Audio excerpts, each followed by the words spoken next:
I'm gonna leave you anyway. I'm gonna leave you anyway. I'm gonna leave you anyway. Joining me on the phone right now is the creator, executive producer, showrunner for the brand new show You're the Worst, which airs on the FX network Thursday nights, 10:30 p.m. after another brand new show called Married. Joining me now is Stephen Falk. Hello to you, Stephen Falk. Hello, Erik. Thanks for having me. Thank you for taking the time out to do this here. You're the Worst is an amazing show. Oh, thank you. It's unlike a lot of... I can't even compare it to things that it's not. You know, it's like it just stands on its own. It's a romantic comedy, a dark comedy, all mixed into one. I would say that's accurate. Yeah. Where did you get the idea for this thing? A bunch of different places. Not to get too heady, one was old English play from the 50s called Look Back in Anger, a John Osborne play. And actually the character is sort of based off him.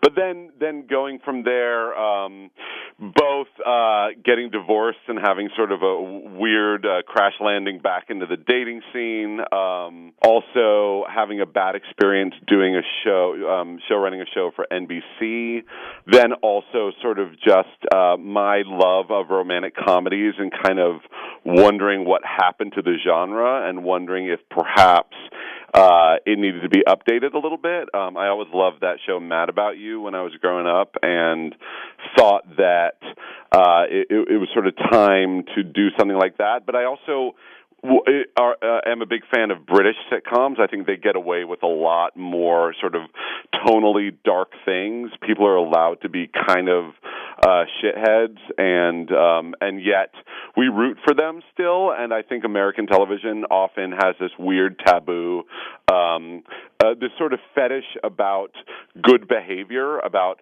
people have to be good characters or good people, admirable, and I think there's a big difference between being admirable and being entertaining.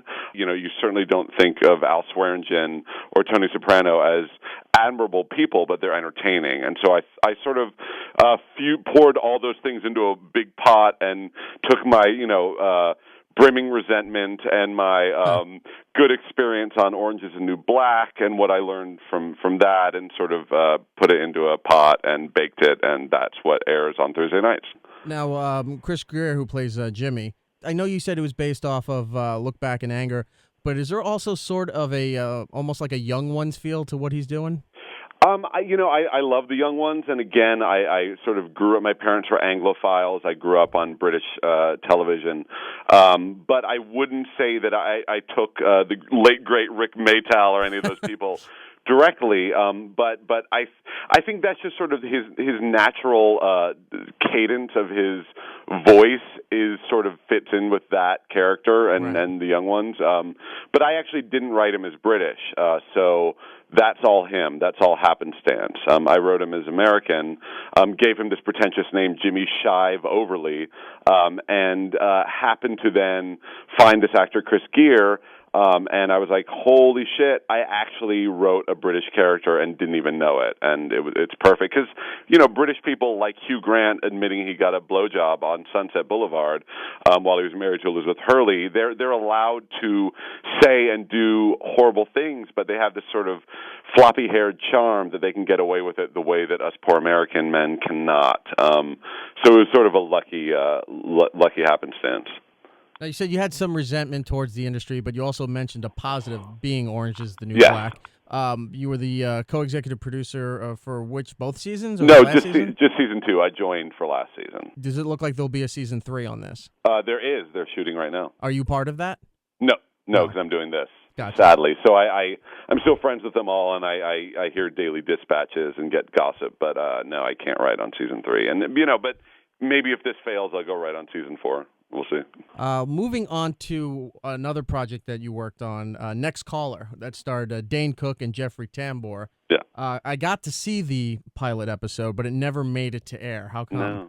I don't know. I mean, basically, I did the pilot out in L.A. They moved us to New York to do the series, ordered it for mid-season 6, which is the smallest commitment a network can make to a show. Right. We don't know when it will air, and we're only going to have you make 6 of them. So I did. I moved to New York, and we made 4, and it was Friday night, 7:30. I was editing episode 4, getting ready to shoot episode 5 on Monday when they call came from from LA, that they were pulling the plug. I don't know why. If you look at that year, NBC ordered 7 comedies and none of them made it to a second year. So I think that kind of goes to show not that all 7 creators did a bad job, but that the comedy department did not necessarily know what they were doing.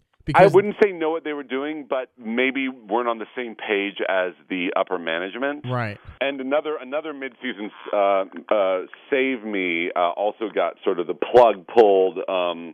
They did 4. They threw all of them in the garbage and remade them with, I think, a new showrunner. It was a fucking disaster. It's an embarrassing. It's like fielding a baseball team that doesn't get one hit, that 0 batting average. But they didn't even let us air. I thought we were doing a good job, but I think they knew that their shows weren't working, and they kind of just wanted to sweep the deck clean. Can I tell you my theory as to why Next Caller didn't make it on the air? I would love to hear it. I think behind the scenes some calls were made because the show and the characters you were too accurate.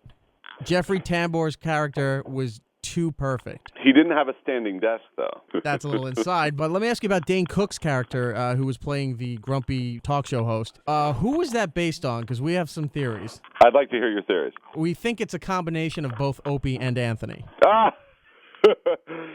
No. I know of Anthony from Infamous stuff, but no, actually, that's not true. I think there is something inherently. I mean, I'm a giant radio nerd. I not only grew up on those shows, but just grew up loving the industry and paying attention to it, and I did it a little bit myself at NYU, and I think that there is probably a cool male DJ archetype that you could probably plug a lot of people into.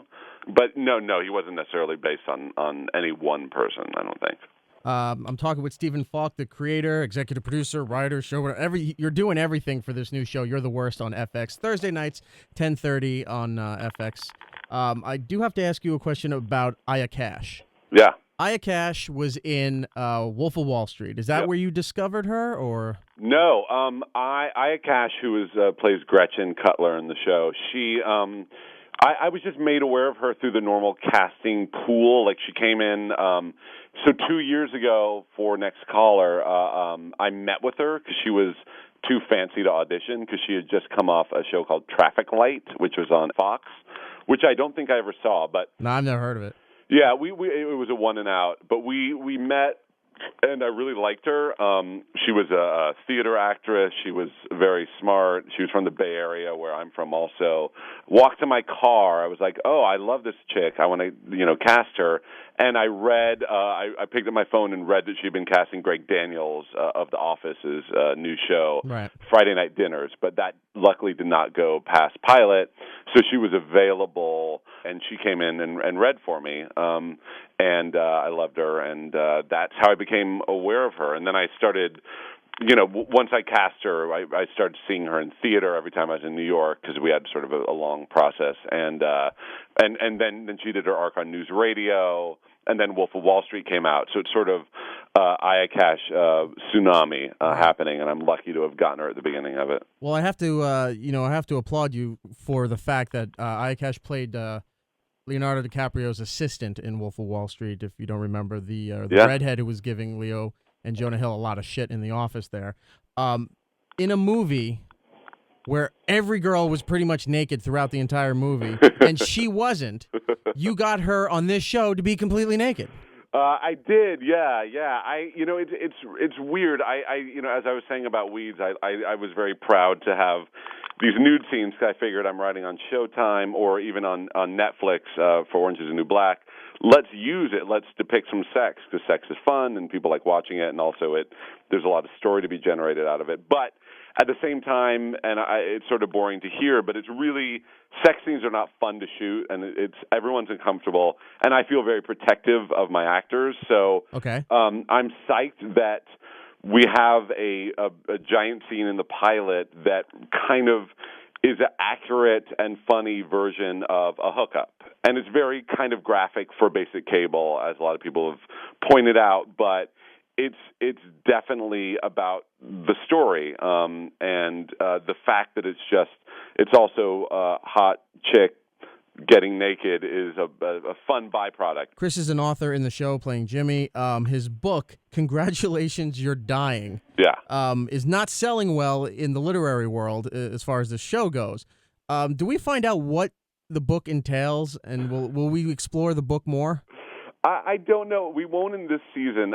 It's funny. I'm a crazy OCD detail freak. So if you look at the show, kind of featured in his living room there in the house that he probably can no longer afford, is a framed review of the book. If you were to get on set and read that, you would learn what the book is about. So I know what the book's about, but we don't really explore it. Rather, we explore sort of the travails of being a literary-minded author in a dying publishing world. So we'll see him sort of do schlocky interviews for magazines, magazine work, and also rail in frustration that his local bookstore doesn't carry his book, and that kind of plays throughout. But as to the specifics of the book, we don't go into that, but we probably will learn more about his writing in season 2. But I love the publishing world as well, but also he's, like a lot of authors, are kind of pretentious about his work. But we will see in episode 9 is a flashback episode. I can sort of tease that. And we will see the process of writing the book, and we'll see him at the height of his fame, as it looked like the book was about to do very well. You're fascinated with the publishing world and books and all that, and tied into your love of British sitcoms. Did you ever watch the show Black Books? No, I never heard of it. It was a 3-series show starring Dylan Moran, and the girl is I'm trying to remember, her character name was Fran. I can't remember her real name, but she's on episodes with Matt LeBlanc on Showtime. Oh, sure. But if you get a chance to see it, it's about a guy who loves drinking wine and doesn't want to sell his books to people. Like every time people come in, he finds ways to get rid of them. I'm going to look that up immediately. I believe it's fantastic. on Netflix. You should definitely look for that. Sounds fantastic. What do you like? Like, what would you recommend? What did you grow up with British sitcoms? What were some of your favorites? The ones I grew up with were not very good. Like, Are You Being Served? Very, very kind of broad things. Benny Hill, which isn't a sitcom, but it was a sort of sketch variety. There were a lot of titties in that, so I liked that as a kid. But obviously Monty Python. But then sort of going forward, I really I think Spaced is great, and the IT Crowd. Did you like In the Thick of It? Loved In the Thick of It. I mean, yeah, that guy is amazing. What do you think of Peter Capaldi being the new Doctor Who? So Doctor Who is a giant black hole of I don't know what the fuck it is in my in my cultural literacy. Yeah. And, every day I come across hundreds of Tumblr posts, or EW does an article, or I listen to, your guys' radio, Sirius XM, always talking about it. I don't know what it is. I think it's great. I think he seems a little old for that character. Right. But he's so goddamn funny. I just hope he gets to curse like he did in Thick of It, because no one swears better than he does. Stephen, thank you so much for your time. The show is You're the Worst. It's on FX Thursday nights, 10:30 p.m. on, like I said, FX. Stephen Falk, Falk, and it's Stephen with a PH, not a V, on Twitter.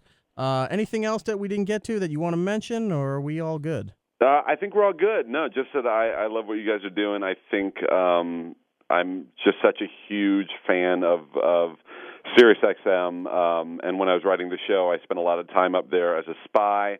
Yeah, we kind of noticed that, especially the name. Too bad the show Next Caller didn't get out, because the names of the channels were brilliant. Did you guys ever like screen cap the big board so you could see them all? The studio that Dane was in was right next to whatever the reggae station was, and then the gay channel, which I can't remember the name of the gay channel, but it was so spot on that it was funny without being funny.